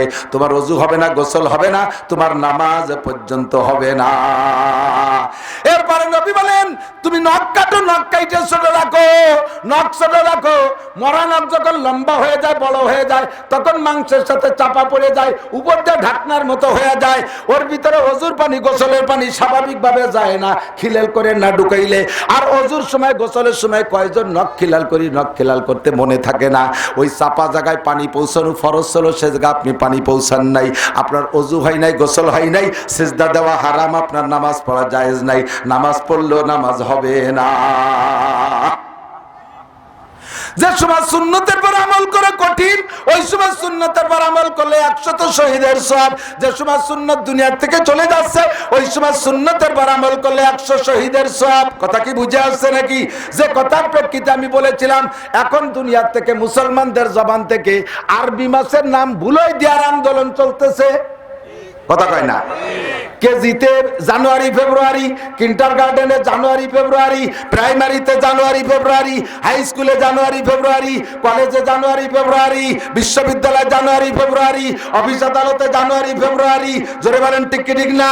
সংসদে জানুয়ারি ফেব্রুয়ারি, সব জায়গা কাউন্সিলে জানুয়ারি ফেব্রুয়ারি, মুহররম সফর রবিউল আউয়াল রবিউল আখিরের কোনো খবর নাই। এটা মাত্র হুজুরদের উপরে দায়িত্ব, ওটাও হিসাব রাখবে হুজুররা, কারণ ওনাদের পিছনে ইক্তেদা করছি, ওনারা মাস গুনি গুনি ইবাদত বন্দেগী করাই দেবে। আল্লাহ নবী বলেন আরবি চাঁদের মাস মুখস্থ রাখা সুন্নতে মুআক্কাদা কিফায়া, তারিখ স্মরণ রাখা সুন্নতে মুআক্কাদা কিফায়া। সবাই আমল করলে সবাই নেকি পাবে, আর কেউ আমল না করলে সবাই গুনাহগার হবে। ও দোস্ত, আরবি ভাষার সাথে মিল করে মুসলমানদের বড় বড় ইবাদত, কথা বলুন ঠিক কি ঠিক না? আমরা নামাজ পড়ি কয় ওয়াক্ত? পাইলেন কোন মাসে নামাজের তারিখ জানেন, ডেট জানেন? এই চলতি আরবি যে মাস, এই মাসে দুনিয়ায় নামাজ আসছে। জোরে কন্যা সুবহানাল্লাহ। কলেমা পড়ে মুসলমান হওয়ার পরে প্রথম ইবাদতের নাম কি? জোরে হলো না? পিছনে লড়া। যদি কোনো হিন্দু মুসলমান হয় তারপর সর্বপ্রথম কোন ইবাদত আসে? যদি কোনো নাবালক সাবালক হয় তারপরে প্রথম ইবাদত কি আসে? যাকাত আসবে যদি ধনী হয়, বছর ঘুরার পরে। হজ আসবে যদি ধনী হয়, সুযোগ আসার পরে। রোজা আসবে যদি রমজান পায়, তার আগে মরে গেলে রোজা লাগবে না। কথা বলেন? তাহলে কলেমা পড়ে মুসলমান হওয়ার পরে 1 নম্বর ফরজ হলো নামাজ। আকিমিস সালাতা তারাফাইন নাহারি ওয়া যুলাফাম মিনাল লাইল ইন্নাল হাসানাতি ইউযহিবনাস সাইয়্যাত যালিকা যিকরা লিয-যাকিরিন। এই 5 ওয়াক্ত নামাজ রজব মাসে আল্লাহ পাক রব্বুল আলামিন নবী পাককে মেরাজে নিয়ে হাদিয়া দিয়েছিলেন। আমার নবীকে নামাজ বাড়ি এদিক রোজা, নবী দুনিয়ায় থাকা অবস্থায় রোজা আসছে, নবী জমিনে থাকা অবস্থায় হজ আসছে, নবী জমিনে থাকা অবস্থায় যাকাতের হুকুম আসছে। আর নামাজের হুকুম দিতে নবীকে জমিনে রেখে দেয় নাই, আল্লাহ বাড়ি নিয়ে নামাজ দিছে। বুঝেন নাই? যে জিনিসটার গুরুত্ব যেমন সে জিনিসটাকে পেশ করতে হয় সেভাবে। কত দামি মুসলমানের সন্তান নামাজ পড়িস না, দুর্গা পূজা, কালী পূজা, সরস্বতী পূজা, লক্ষ্মী পূজায় যাস, কপাল পড়ছে জুমসা পোড়া। আর আসতেছে 14 ফেব্রুয়ারি, দাঁতে দাঁড় দিয়ে বইছ, প্যানেল ঠিক আছে তো? জোড়া প্যানেল ঠিক আছে? কেডা কার সাথে ঘুরবা? এই দিনের নাম রেস্তে রাখছে কি? কও ইংরেজি আলারা? Valentine day. কি নাম? Valentine day. Valentine day Bangla কি? লুগাত দেখছেন, ডিকশনারি দেখে করছেন? প্রত্যেকটা ডিকশনারি খোঁজেন, ভ্যালেন্টাইন মানে ভালোবাসা না, লাভ মানে ভালোবাসা। ভ্যালেন্টাইনের ইতিহাস শোনেন। ইহুদিদের ভিতরে এক পাদ্রী, আমাদের মধ্যে যেমন হুজুর হইলে বড় হুজুর হইলে মৌলানা, মুফতি, মুহাদ্দিস কয় না, ইহুদিদের বড় আলেম রে কয় পাদ্রী। এই পাদ্রী বিবাহ শাদী না করে সন্ন্যাসী সাজছে। আছেন আমাকে তো সন্ন্যাসী, যাজক মন্দিরের মধ্যে বসে থাকে, ইবাদত বন্দেগী করে, বুড়ো আঙ্গুল নাচাই পয়সা কামাই করে। এই পাদ্রী গির্জার মধ্যে বসে থাকে, উনি বিয়ে শাদী করে নাই, উনি সাধক হয়েছে। আমি বিবাহ করি না, জীবনটাকে দিনের জন্য উৎসর্গ করে দিয়েছি, এই বলে ভাবতে বসে থাকে। দেশের মানুষ তো তারা সুবিচার জানে, কিন্তু তার মুরিদ মুত্তাকিনদের মতো যেটা যেটা সুন্দরী, তার সাথে গোপন লাইন করে তারা দর্শন করে।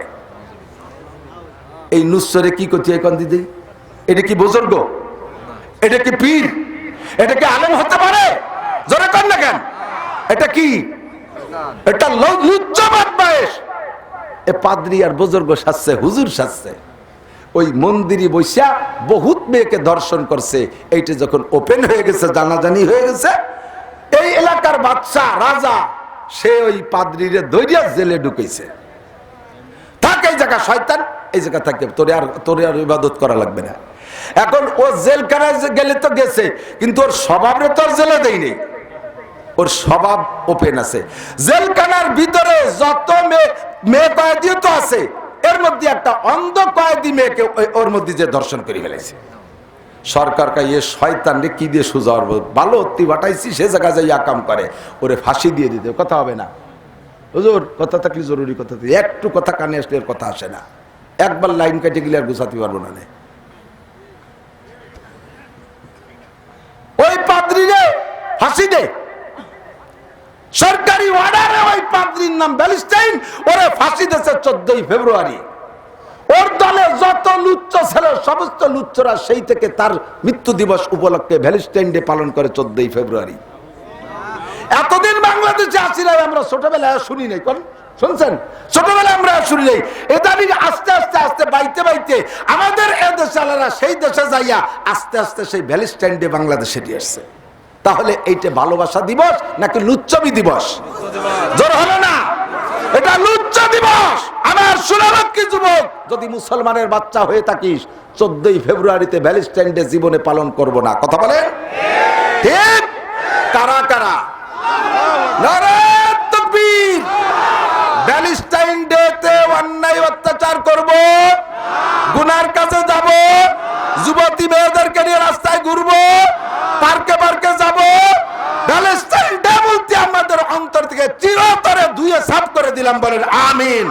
আল্লাহ হাতগুলোরে কাবার গায়ে পৌঁছাই দিও, নবীর হাতের সাথে মুসাফায় মিলাই দিও, তোমার হাতের খানা খাওয়াই দিও। মাশাআল্লাহ। হাত নামা। এই জামানায় যদি এর একটা মোকাবেলা যুবক তোরা করতে, আমরা বুড়োরা যাব না, শোনা আমাকে পাশে কেউ ওঠে না। তোকে মোটরসাইকেল দেখলি পাওয়ার হাউস না কি কয় পাওয়ার ব্যাংক লাভ দিয়ে উঠে পড়ে। ব্যাংকে যেমন লাভ হয়, এই পাওয়ার ব্যাংকটা ওইরকম লাভ হয়। পাওয়ার ব্যাংক চেনেন না? আদা ল্যাংটা সুন্দরী যুবতী, বেহায়া বেশরম দায়ুস চরিত্রহীন মেয়েরা হলো পাওয়ার ব্যাংক। কোন সভ্য জাতের মাইয়া ওইভাবে মোটরসাইকেলে উঠতে পারে না। কথা বলেন? কোন ভদ্র ভাইয়ের সন্তান, কোন ইমানদার বাপের সন্তান আর একটা যুবক ছেলের পিছনে মোটরসাইকেলে উঠতে পারে না। স্টাইল কি? ইদানিং দেখি ছেলেদের মতো প্যান্ট শার্ট লাগাইয়া উন্না মুন্না কিচ্ছু নাই, হাতেও চুড়ি নাই, নাকেও ফুল নাই, কানেও দুল নাই, গায়েও উন্না নাই, মাথায়ও কাপড় নাই, টাইট স্কিন টাইট জিন্সের প্যান্ট পরে, বডি টাইট শার্ট পরে, সিগারেট হাতে করে জুলোয়ার শুকটান দিতে দিতে সেমড়িরা যায়। বাকি কোনো মানুষের বাচ্চা না, অন্য কোনো অ্যানিমাল পশুর বাচ্চা। ওগুলো কোনো মায়ের পেটে জন্ম নিয়েছে নাকি আল্লাহ তাআলা প্যাকেট করে জমিনে ছেড়ে দিয়েছেন, তাই বুঝতে পারতেছি না। কথা কন? এই জামানায় স্মরণ রাখবো রজব। কি মনে রাখবো? বলেন রজব, শাবান, রমজান, শাওয়াল, জিলকাদ, জিলহজ, মুহররম, সফর, রবিউল আউয়াল, রবিউল আখির, জমাদাল উলা, জমাদাল আখির, এরপরে আবার রজব। মুখস্থ করো, 100 শহীদের সওয়াব পাবা। তারিখ ঠিক রাখো, 100 শহীদের সওয়াব পাবা। চাঁদ ওঠার থেকে রমজানের আগ পর্যন্ত আমরা একটা দোয়া পড়বো, রেগুলার পারলে পড়বো, না পারলে কমপক্ষে আজ একবার মস্ক করে নেন। বিশাল মজমায় আল্লাহ তাআলা যদি কবুল করে ফেলে তাহলে বাম্পার ইনকাম। আল্লাহুম্মা বারিক লানা ফি রজাবা ওয়া শাবান ওয়া বাল্লিগনা রমাদান আল্লাহ রজব ও শাবানের বরকত আমাদেরকে দাও, বলেন আমিন। মেহেরবানি করে রমজান মাসে পৌঁছাই দিও। করোনা মরনা অমিক্রণ থেকে হেফাজত করো। সকল প্রকার ভাইরাস আর মারাত্মক মরণ ব্যাধি থেকে রক্ষা করো। সুস্থতার সাথে এবারে রমজানটাও রোজা রাখার তৌফিক দান করো। 20 রাকাত তারাবিও পড়ার তৌফিক দাও। তারাবি কয় রাকাত? জোর হলো না?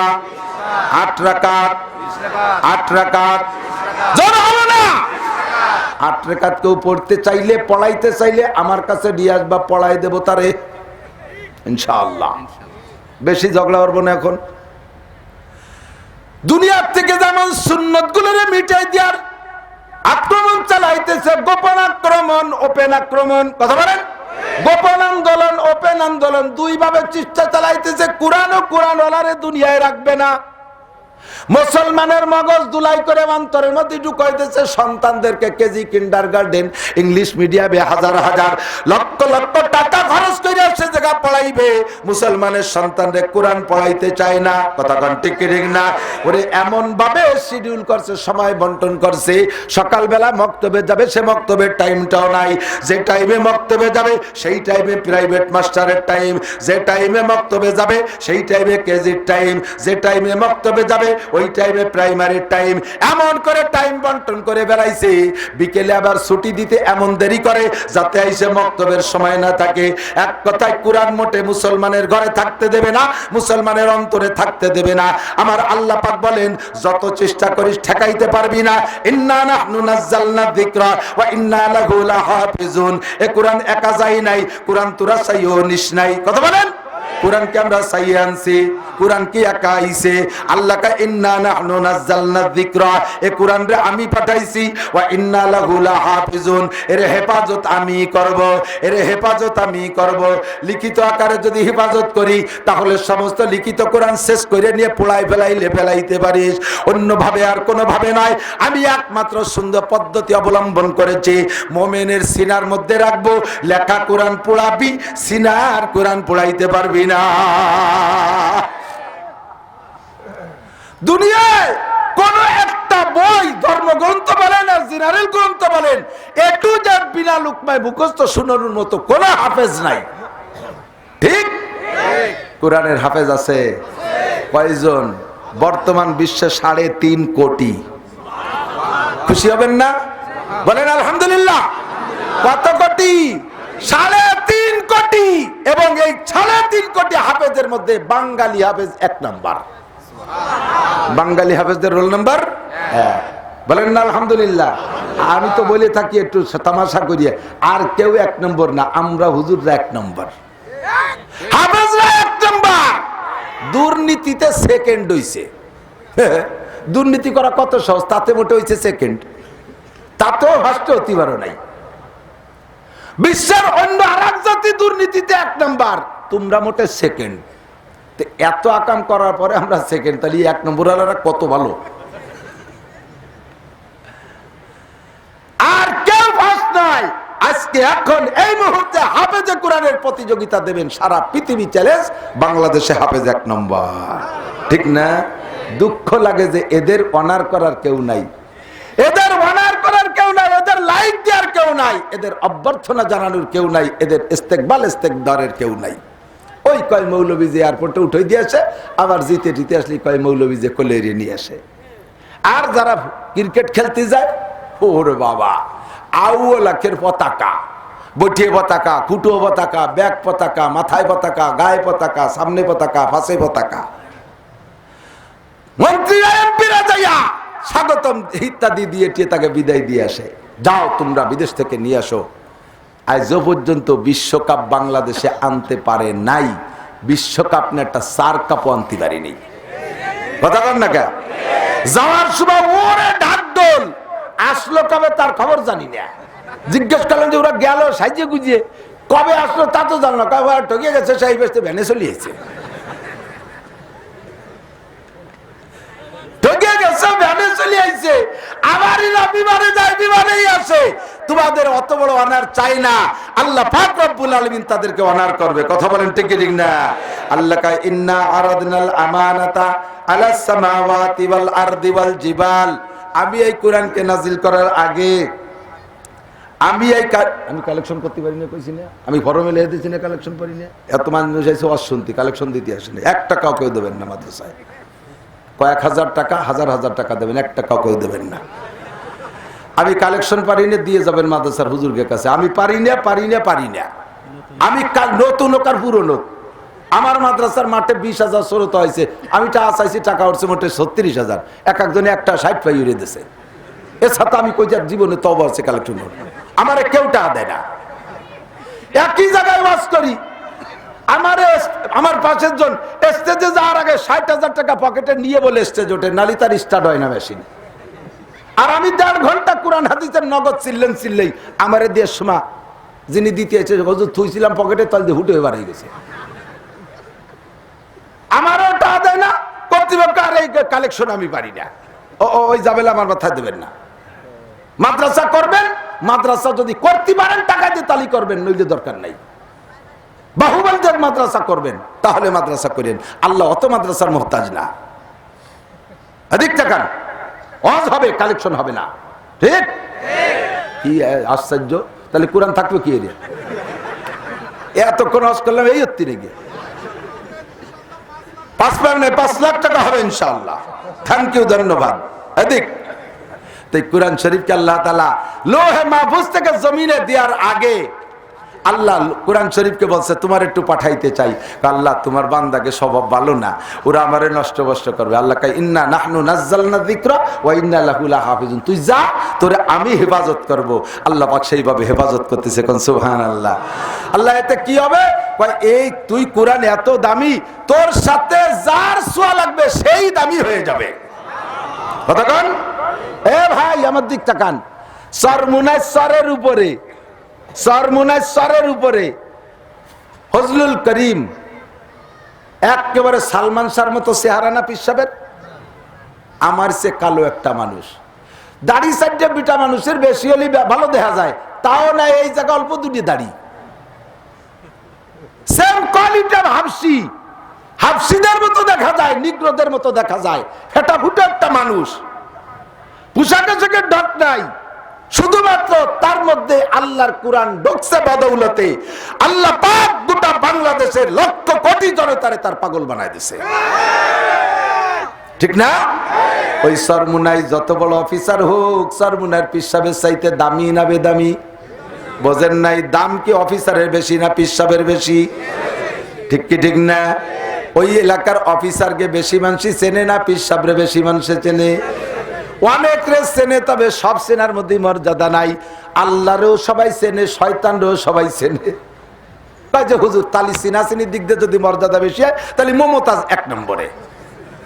মমতাজের নাম কয়ে কেউ কি কইছেন? মমতাজ বারাকাল্লাহু ফি হায়াতিহা, মমতাজ রহমাতুল্লাহ আলাইহা, এ কইছে কেউ?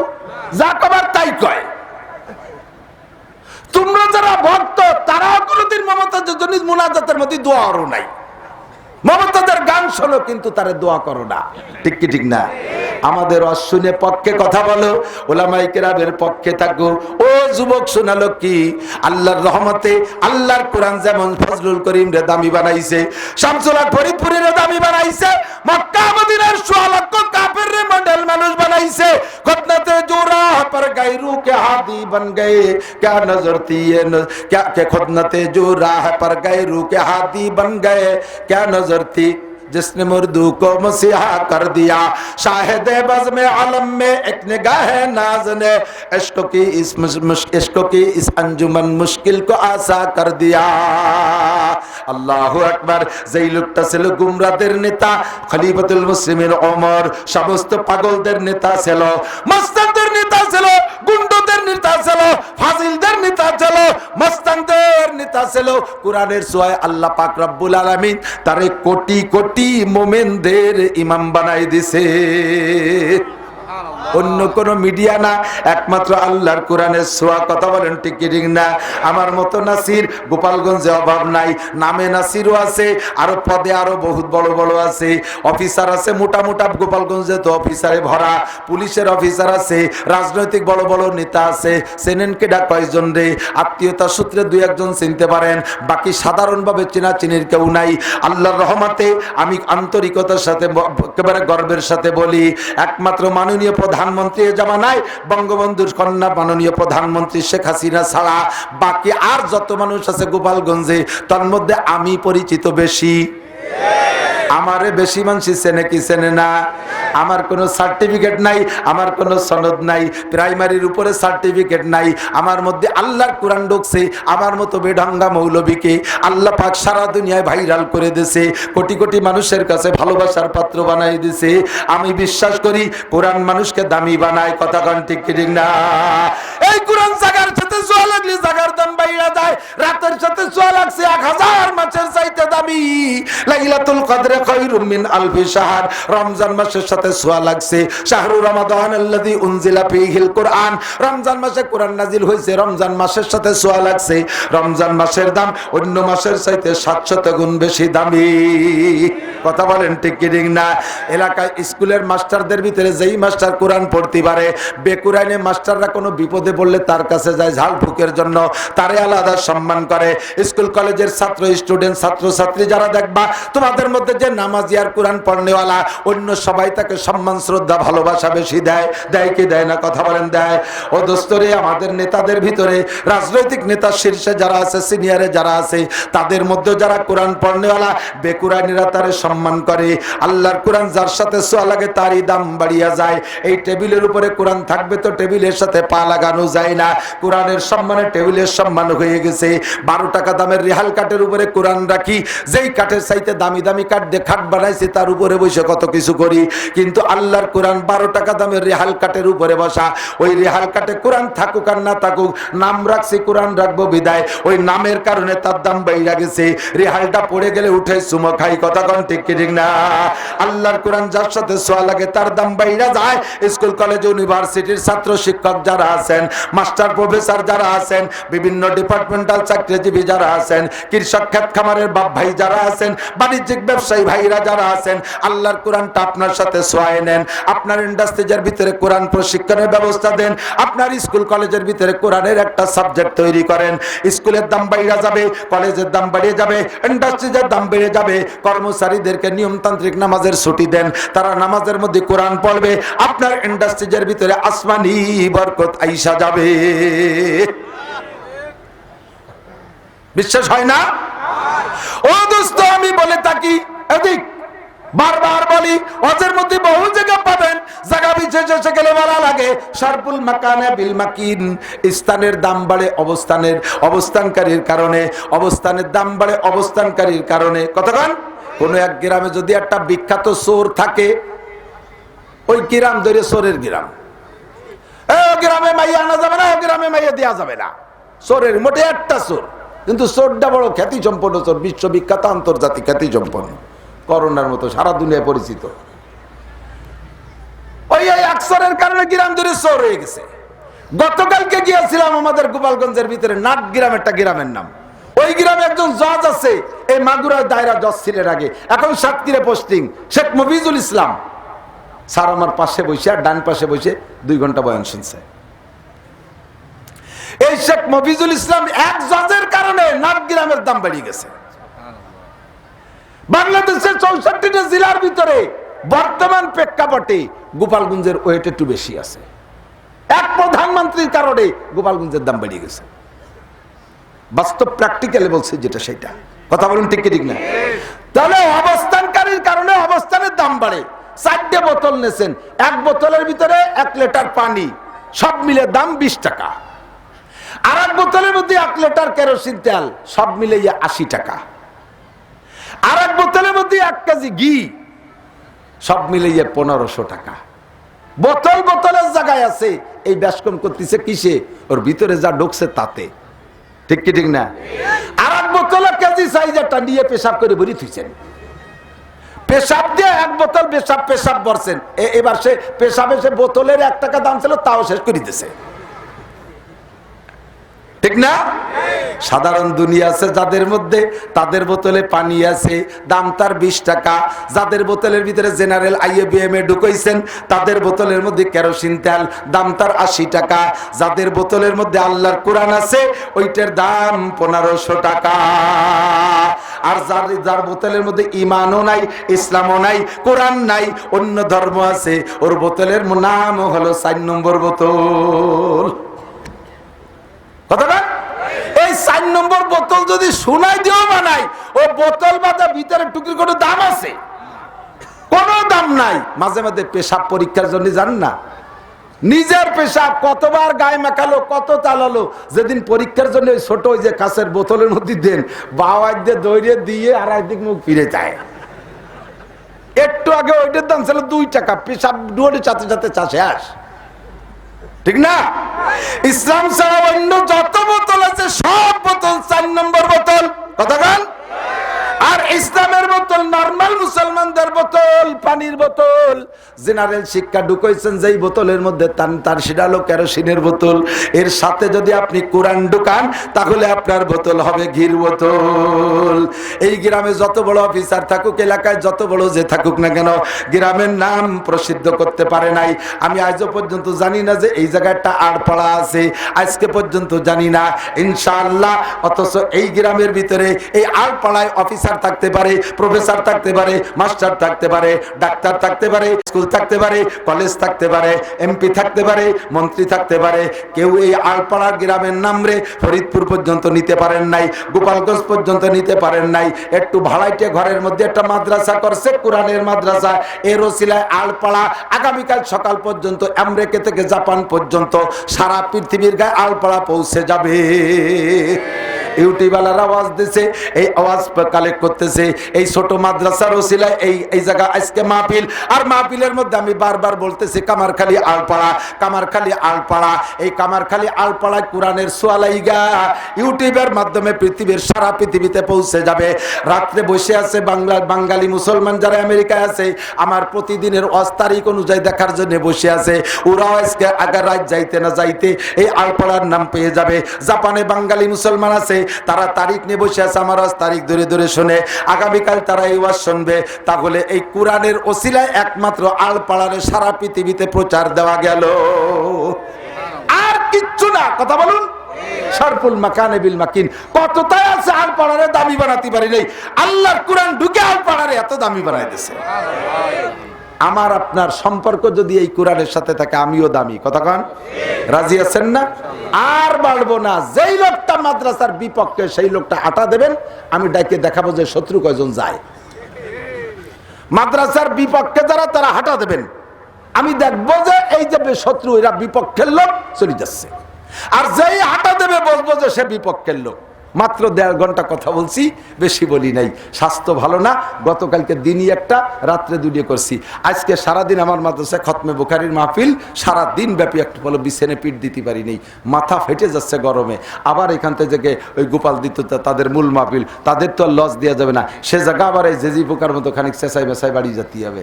যাই এটা আবার ঘুম আসে না, ফজর পর্যন্ত সজাগ, ফজরের পরে একটু ঘুম আসে। আবার যে দিনের বেলা মাদ্রাসা নিয়ে ফিকির, কালকে বাগেরহাটার খুলনার ডুমুরিয়া 2টা, কয় জায়গা যাবো, কি করবো, বাইরে উঠতেছি না। তো মাদ্রাসার পক্ষে যদি হন, এই মাদ্রাসার নিজস্ব কায়দায় হবে, নিজস্ব কায়দায় হবে, মাদ্রাসা নিজস্ব কায়দায় হবে। যদি কোনো জমিওয়ালা থাকেন, দুনিয়ার এই মহব্বতের জমি থেকে ছেড়ে দিয়া একটু জমি যদি মাদ্রাসার আল্লাহর কোরআনের গর্বে দেন, আমি খুদার কসম দিয়ে বলবো, আল্লাহ তাআলা আপনাকে জান্নাতের মধ্যে জায়গা করে দেবে। মাহফিলের সভাপতি সাহেব কই? নিজস্ব জায়গা থেকে 5% জায়গা দিয়েছে। নারায়ে তাকবীর। উপযুক্ত সভাপতি। আল্লাহ এনাকে মরণকাল পর্যন্ত এই মাদ্রাসার দেখভাল করার তৌফিক দান করো। তার জন্য জান্নাতের মধ্যে বিশাল জায়গার ব্যবস্থা করে দাও। মই মুরব্বী যারা কবরে চলে গেছে, সকলের কবরে জান্নাতের দরজা খুলে দাও। জীবিত আছে যারা, সকলকে দিনের খাদেম বানায় নাও, বলেন আমিন। আছে আর কোন জমিদার, ও বাবা জমি নিয়ে যাবেন না, অন্য মাঠে আছে দেবেন, হুজুররা বদলায় টদলায় নিয়ে এখানে মিলিয়ে নেবে ইনশাআল্লাহ। সভাপতি সাহেবের জমির সাথে মিলিয়ে নেবে কায়দা বায়দা করে। থাকলে অন্য মাঠে থাকলে 2 কাঠা 1 কাঠা 1 শতাংশ 2 শতাংশ জমি দেওয়ালা কোন আল্লাহর বান্দা থাকলে আল্লাহর কোরআনের মহব্বতে যে সময় দুনিয়া থেকে কাফের মুশরিকরা কোরআন মিটিয়ে দিচ্ছে, আপনি সে সময় কোরআনে জায়গা দিয়েছেন, আল্লাহ তাআলা আপনারে জান্নাতে জায়গা দেবে, আপনার আব্বা আমারে জান্নাতের মধ্যে জায়গা দেবে। আলাইসা মিনকুম রাজুলুর রশিদ, জমিওয়ালা কেউ নেন নাই আছেন না? ও দোস্ত 3.5 হাতের বেশি আপনি পাবেন না, তা আপনার নিজস্ব স্বাভাবিক জমিতে দেবে না, ওই কবরস্থানে বাগানের ভিতরে 3.5 হাত জায়গা, সেই জায়গা পাবেন। এই জমি নিতে পারবেন না, পারবেন না, পারবেন না। মোহাব্বতের সাথে থাকলে কোন আল্লাহর বান্দা বলেন আমি 1 শতাংশ 2 শতাংশ 5 শতাংশ জমি দেব অথবা জমির টাকা দেবো ইনশাআল্লাহ। আল্লাহ পাক এই কোরআনের ঘরকে প্রতিষ্ঠিত করে দিক, সবাই বলেন আমিন। তৈরি হতে থাকেন জমিওয়ালা, 5,000 টাকা দেনেওয়ালা, 10,000 টাকা দেনেওয়ালা কোন আল্লাহর বান্দা আছেন? নিজের নফসকে কুরবানি। এই মাদ্রাসার শত্রু নিকি চলে যাচ্ছ কে? কি কইছি মনে আছে? খেপাবেন বছর ভরে সবাই, যে হাঁটবে তারে বছর ভরে খেপাবেন, তুই মাদ্রাসার শত্রু। 5,000 10,000 দেনেওয়ালা কোন আল্লাহর বান্দা আছেন? আল্লাহর কোরআনের ঘরের জন্য। আল্লাহর কোরআনের ঘর আমার ঘর না, অন্যকের ঘর না, রসুলের ঘর না, আল্লাহর কোরআনের ঘর, মানুষের ঘর না। আল্লাহর কোরআনের জন্য আছেন কোন বান্দা 10,000 টাকা দেনেওয়ালা আছেন? মহব্বতের সাথে বলবেন আমি দোয়া করে দেব। নারায়ে তাকবীর। কিরাম ভাইজান, মোহাম্মদ আকরাম আলী শিকদার, আর্মি অবসরপ্রাপ্ত 10 5